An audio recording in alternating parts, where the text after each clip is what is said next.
So we are seeing our first bit of Jeremy Seewer on the new Ducati that he will be racing in the mxgp next year.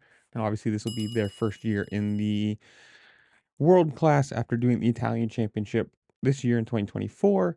And as far as I'm reading, this is from RacerX Online. Did a nice little interview with him. Said it's a two year plus option. So if this year goes good, next year goes good. See where that ends up in the third. But they did ask him what his goal is for 2025. And his answer is pretty telling. He said, quote, I think the goal is, I don't know.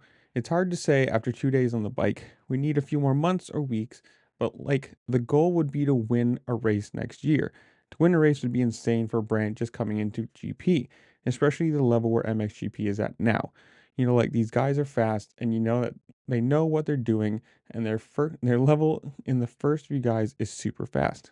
So even he's being realistic about the fact that it's probably not going to come in and win a world title. The Italian Championship, obviously, that's really good for the brand, for the bike to be proven that it's fast. But when you jump from national competition to world competition, it's obviously going to get significantly harder. Let's put it that way.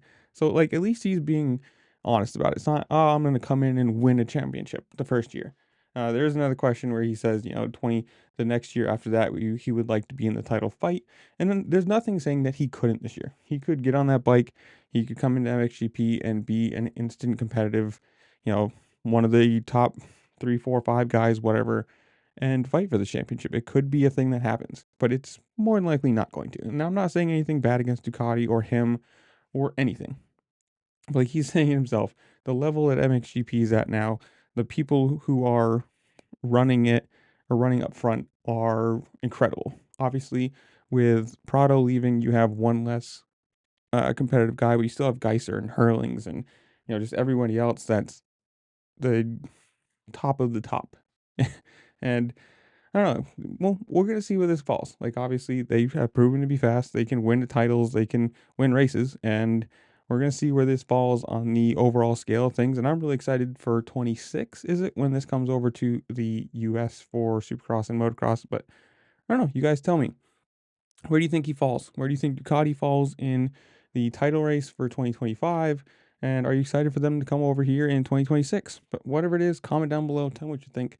While you're down there, make sure to like, share, subscribe, do all the fun things this platform allows you to do because it really just helped me out and I appreciate it. And with that, I'll see you later. Peace.